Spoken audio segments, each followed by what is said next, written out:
Olá, crianças, sejam bem-vindas à nossa aula de Geografia. Tudo bem com vocês? Espero que todos estejam bem. Crianças, hoje nós vamos falar sobre o relevo do nosso país. Nós vamos precisar do nosso livro Viver Valores. Abram na página 45, ok? Página 45, Brasil, relevo. Sem mais delongas, vamos dar início à nossa aula. Relevo é o conjunto das formas de um terreno presentes em uma paisagem. O relevo está em permanente mudança devido à ação dos agentes internos e agentes externos, ou modeladores. Os agentes internos do relevo. Os agentes internos são o tectonismo, o vulcanismo e os abalos sísmicos, terremotos e maremotos que atuam no interior da Terra, provocando alterações que chegam até a parte externa da litosfera. Ou seja, crianças, nós temos dois diferentes tipos de agentes que vão modelar o nosso relevo. E o relevo nós podemos entender como o conjunto das formas de um terreno, o terreno presente em uma paisagem, ou seja, tudo aquilo que constitui o formato da nossa paisagem. Primeiro vamos ver os agentes internos. O tectonismo, primeiramente, refere-se ao movimento das placas tectônicas. Essa movimentação ocorre devido à atuação de forças do interior da Terra, causando dobramentos na superfície terrestre ou ainda rebaixamento, levantamento ou deslocamento das placas. Crianças, quando nós estudamos a teoria da deriva continental, nós aprendemos que existem grandes placas que ficam se movimentando, se afastando e se aproximando constantemente. Essas placas, que são as placas tectônicas, são as responsáveis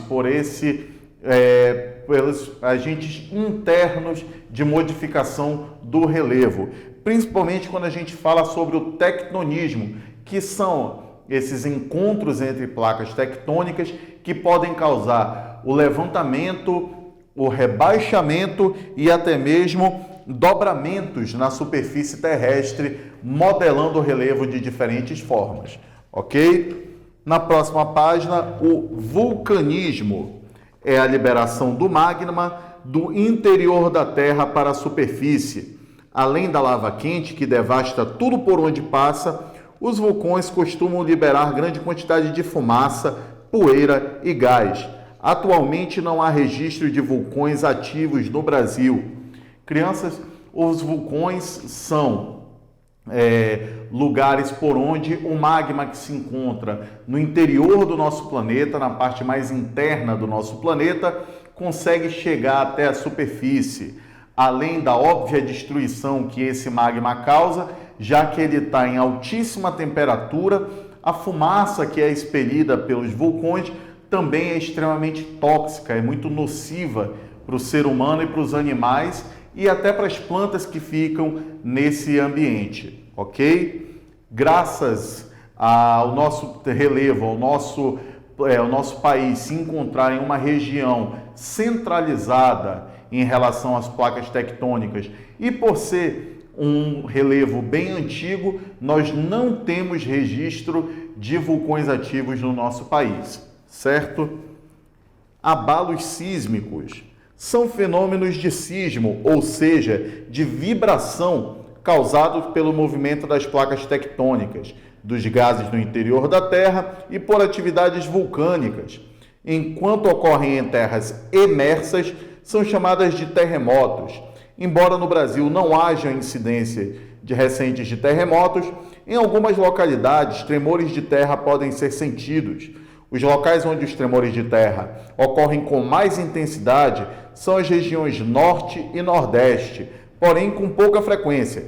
Quando ocorre no assoalho marinho, os abalos sísmicos são chamados de maremotos, podendo formar os tsunamis, ondas gigantes que causam grande destruição ao atingir áreas ocupadas pelo ser humano.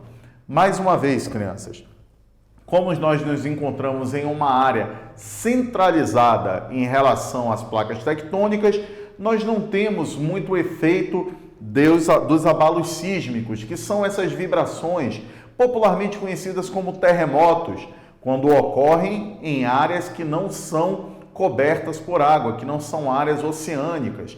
Nós temos esses abalos que formam os terremotos. E quando ocorrem em áreas de extensão de água, e quando ocorrem nos oceanos, nós temos a possível formação dos tsunamis, que são aquelas grandes ondas, os maremotos, que também causam uma enorme devastação. Ok? Na página 48, vamos começar a ver os agentes externos do relevo. Os agentes externos correspondem aos fenômenos atmosféricos, como os ventos, as precipitações, as temperaturas, as águas correntes, entre outros, e a ação antrópica, a ação humana. As mudanças ocasionadas pelos agentes externos, em geral, resultam da erosão e ocorrem de forma gradual no decorrer do tempo. A erosão envolve o processo de desagregação, transporte e sedimentação. A desagregação do material rochoso é causada pela ação do intemperismo, conjunto de processos químicos, físicos e biológicos que provoca o desgaste físico dos solos, das rochas, fragmentando-os em sedimentos. Esses sedimentos são transportados pela ação da gravidade, dos seres vivos e dos próprios elementos naturais. Esses materiais que foram erodidos são acumulados e compactados ao longo do tempo. A esse processo dá-se o nome de sedimentação. Vamos lá, que essa é uma parte bem delicada do nosso assunto. Primeiro, em ciências, lá no quarto ano, com certeza vocês já verificaram esse evento de erosão e sedimentação. O que é isso, professor? Vamos refrescar a memória juntos. Vamos lá.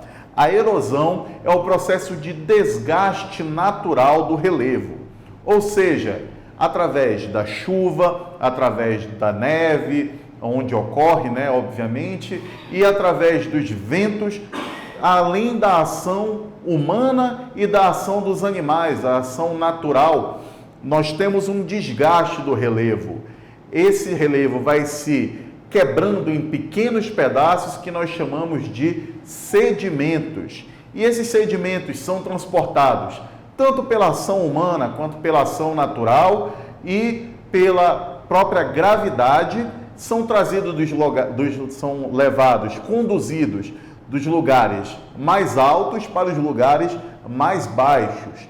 Ao processo de desgaste, nós damos o nome de erosão. E ao processo de acúmulo, que vai ocorrer nas áreas mais baixas, nós damos o nome de sedimentação. Mais uma vez, para não ter mais dúvidas, para que fique bem claro, o movimento de desgaste do relevo, em que ele vai soltar estes pequenos fragmentos, é chamado de erosão. E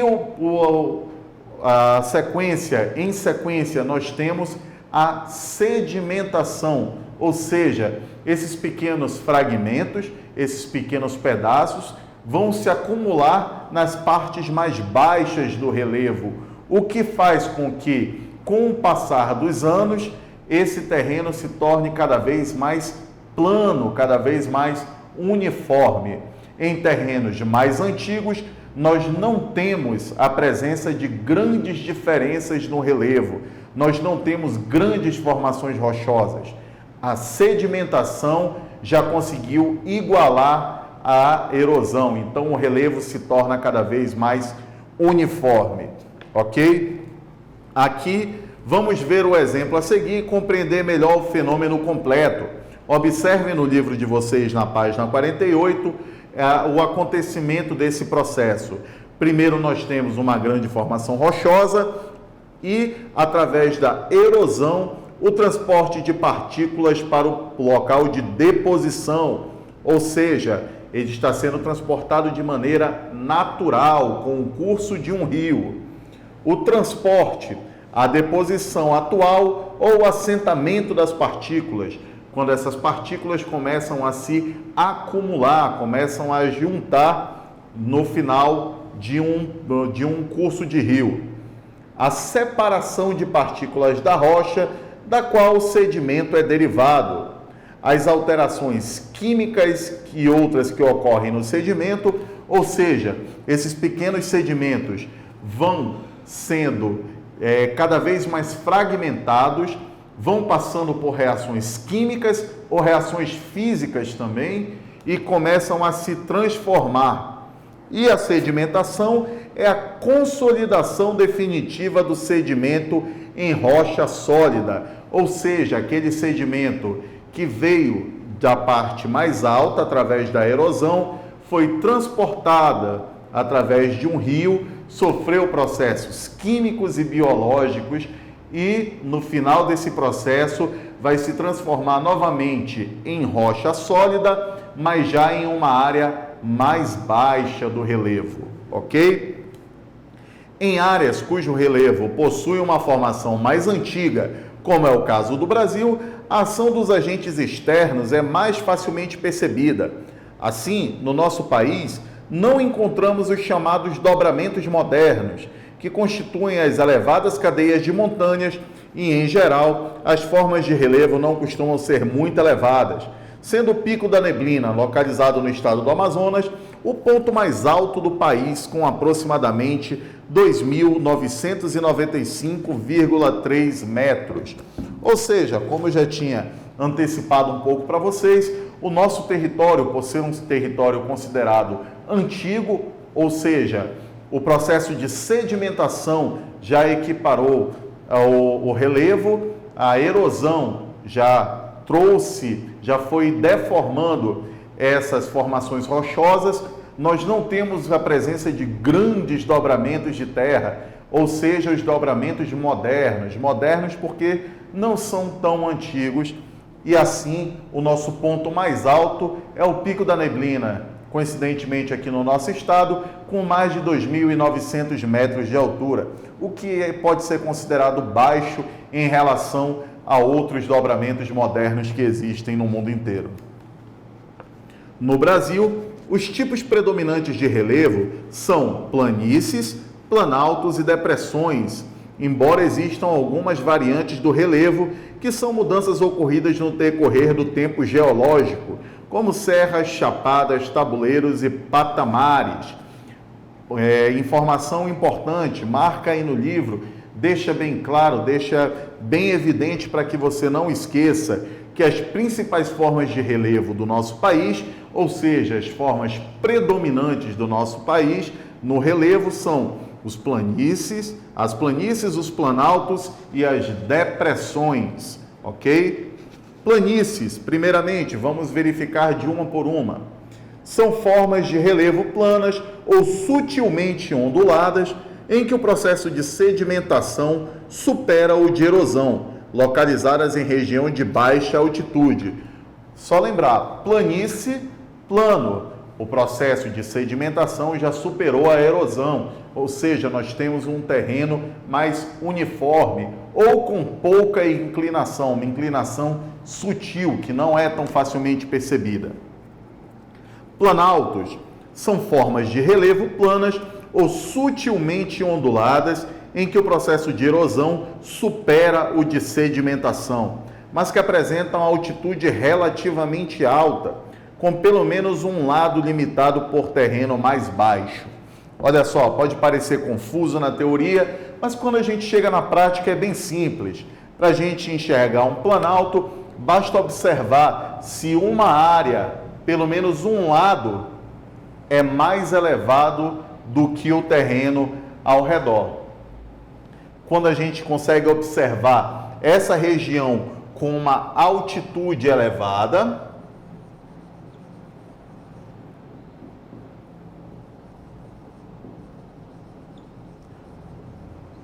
essa região com uma altitude maior, nós vamos nomear como planalto. A altitude elevada caracteriza os planaltos, ok? Não é que precise ser uma grande formação mais elevada, no caso é uma montanha, mas sim uma área relativamente plana ou com pequenas inclinações, só que a altitude desse lugar é mais elevada do que do terreno ao redor. ok? Depressões são formas de relevo com superfícies planas ou onduladas localizadas abaixo do nível das regiões vizinhas e formada por rochas com origem variada. Há dois tipos de depressão: as absolutas, que estão abaixo do nível do mar, e as relativas, que se encontram acima do nível do mar. No Brasil, só existem depressões relativas. Para que a gente possa encontrar a depressão, precisamos observar também o relevo das regiões vizinhas. No caso, vamos apagar aqui esse planalto e a altitude elevada e vamos imaginar que o terreno nas regiões vizinhas siga uma mesma altitude e de repente nós temos essa área que se encontra abaixo de todo o relevo ao redor. A essa área que fica abaixo do relevo ao redor, nós temos uma depressão, nós chamamos de depressão. E nós temos dois tipos de depressão: a depressão relativa e a depressão absoluta. Nas depressões relativas, a área mais baixa não chega até o nível do mar ou se mantém até o nível do mar. Imaginem que aqui nós temos o mar, em toda essa área nós temos o mar e a nossa depressão fica no mesmo nível do mar. Nas depressões absolutas, essa depressão, esse desnível que nós temos no relevo, vai até abaixo do nível do mar. Então, quando a minha depressão vai até abaixo do nível do mar, é uma depressão absoluta. E lembrando, mais uma vez, no nosso país nós não temos depressões absolutas, nós só temos depressões relativas. Todas as depressões presentes no relevo do Brasil se encontram até o nível do mar, nenhuma delas vai até abaixo do nível do mar. Na página 50, serras são variantes do relevo elevadas e acidentadas que constituem cristas, que são áreas pontiagudas ou escarpas nas bordas, inclinações do terreno, dos planaltos e são formadas por rochas diversas. Ou seja, as serras são conjuntos de elevações, entendeu? E que são áreas pontiagudas, são áreas que têm grande elevação e que formam picos, certo? O conjunto dessas elevações nós damos o nome de serras. Os tabuleiros são variantes do relevo que apresentam terreno plano com altitude relativamente baixa. Em geral, são limitados por escarpas e formados por rochas sedimentares. Já ao contrário das serras, nós temos os tabuleiros, que são áreas com variantes planas e em que a altitude é relativamente baixa. Nós observamos ao redor, não é tão profundo, não é tão baixo quanto uma depressão, mas ainda assim é relativamente mais baixo que as áreas ao redor. E são formadas por rochas sedimentares, ou seja, rochas que se formaram a partir da erosão de outras rochas. Patamares são variantes do relevo com superfície plana ou ondulada que constituem um terreno intermediário ou degrau entre regiões de relevo mais alto e regiões de relevo mais baixo. São formados por diferentes tipos de rocha. Os patamares, como nós podemos ver a imagem no nosso livro, são formações que formam uma espécie de escada, espécies de degraus. Geralmente nós temos patamares em regiões que nós temos uma grande elevação de terra e depois um terreno relativamente plano. Essa erosão que vai ocorrendo vai formando esses grandes degraus que são conhecidos como patamares. É uma formação bem curiosa que tem o formato semelhante aos degraus de uma escada. E, finalmente, as chapadas são variantes do relevo com superfície horizontal, localizadas em altitudes relativamente altas e formada por rochas sedimentares. As chapadas são áreas altas. Nós podemos analisar da seguinte forma, crianças. Para ilustrar aqui, vou desenhar para vocês de uma maneira bem simples mesmo, só para que vocês consigam enxergar. Nas chapadas nós temos áreas planas em uma altitude maior do que a do terreno ao redor. Nós teremos aqui, esse ponto poderia ser considerada uma chapada, uma área relativamente mais alta do que o terreno ao redor e plana ou relativamente plana, ok? É uma superfície horizontal. Na página 51, nós podemos observar a distribuição das formas de relevo no território brasileiro, ou seja, aonde nós podemos encontrar essas diferentes formações de relevo no nosso país. É um mapa do relevo do Brasil. E, finalmente, na página 51, a ação do ser humano sobre o relevo.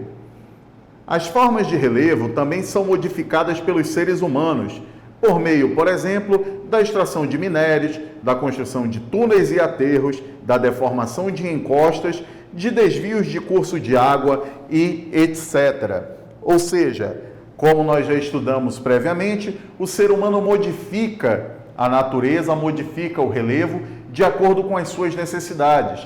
Essas mudanças podem ser pequenas, podem causar mais ou menos impacto, mas todas elas, de alguma maneira, interferem no relevo natural, no formato natural do nosso meio ambiente, da nossa paisagem. E essa ação do ser humano não ocorre à toa. O ser humano vai moldando o relevo de acordo com as suas necessidades. Afinal, é muito mais fácil, muito mais propício às construções, é muito mais propício à vida cotidiana, formações mais planas.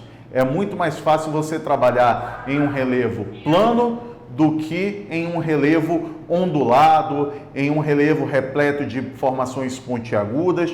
Então, o ser humano vai moldando esse relevo de acordo com as suas necessidades. Crianças, no mais, o nosso assunto sobre o relevo do nosso país é esse.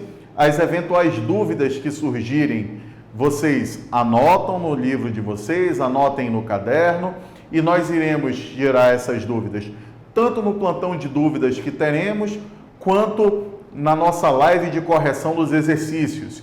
E os exercícios que nós iremos corrigir são os das páginas 52, 53 e 54. Crianças, façam os exercícios.